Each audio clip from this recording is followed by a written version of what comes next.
actually a struggle between the genders. It's about a mother who has been abused, as have her 2 children. And one of those children has decided that they are transgender, female to male.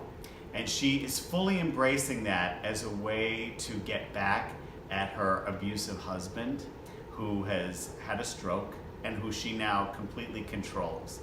And she does what she can to emasculate him. So we're seeing the husband being emasculated, the child being becoming more masculine, and then another child who's coming home from the war and who sees this household in disarray and is trying to take back that male-centric role of being the head of the household.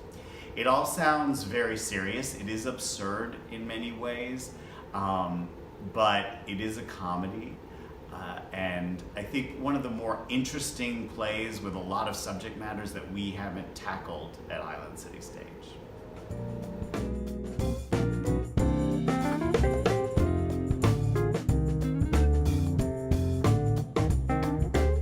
Yes, we're very excited about it.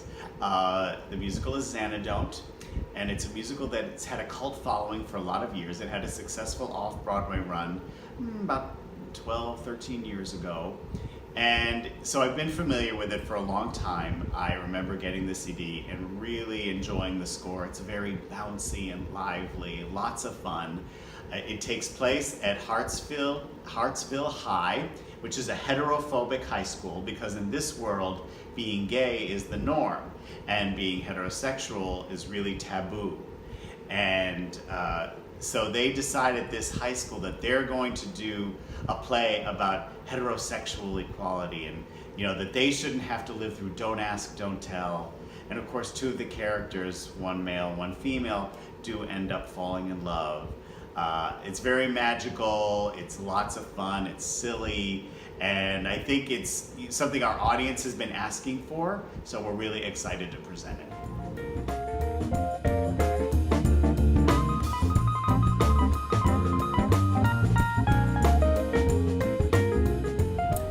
About a year ago, I was just reading an article in the New York Times about the Fringe Festival that was going on in the city at the time. And of course, they always profile a bunch of shows.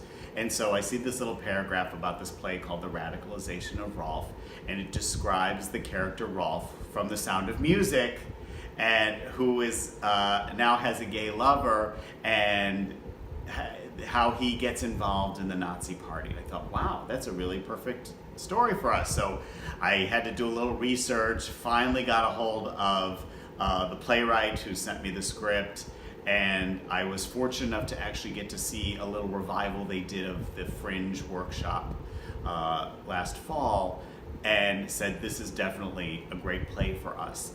One, I think that people will really they'll have fun hearing all the Sound of Music references throughout the play. But in truth, this play is not a comedy. It's a Nazi intrigue drama, because it shows how someone who gets caught up in the need to belong, the need to feel important, the need to be given direction, which is what the Nazi party is offering him, offsets what he's really feeling inside. And he's young and he doesn't really know how to handle all the situations, and it becomes a real drama. And then there are other peripheral characters from The Sound of Music in this play as well, and we see how the Nazi influence is affecting them as well. So certainly everybody in the play will be recognizable, and it's a really interesting take, taking these small characters and making them the main focus of a new story.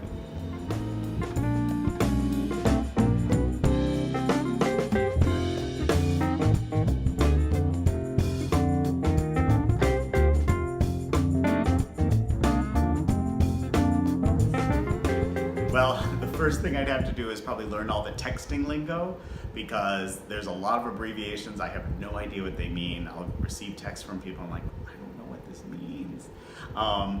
I think I'd probably have to watch a lot more reality television, because there seems to be a lot of cultural references about these people who are reality television stars, and I have no idea who they are or why they're famous or why anybody cares about them. And then I'd probably have to listen to music that I don't like, so that I could be a little more familiar with all of that as well. I think there's a lot of differences between older and younger men. I happen to know, many couples that are in those kinds of relationships, and they always seem to navigate the differences. I always wonder, though, how I would date a 20-something. It's been much easier to come out in the last 20 years than it was, when I was coming out. I think there's much more acceptance of gays. Even though we're having issues now with our current administration, it's still much easier to come out than it was before. Young people don't have that baggage. So I think it'd be really interesting to try. Although I love my husband and I won't be trying, but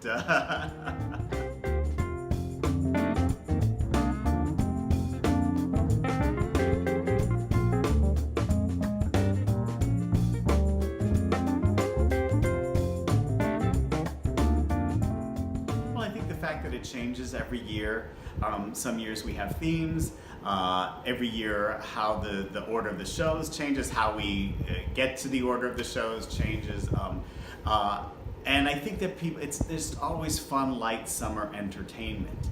And I think people like that in the middle of August. They're not investing 2.5 hours in a heavy drama. And they know that if they don't like one 10-minute play, it's over in a few minutes and they're gonna really like the next one.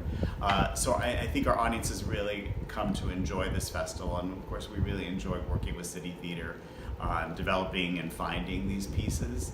It's been a really great partnership, which is why we continue to do it.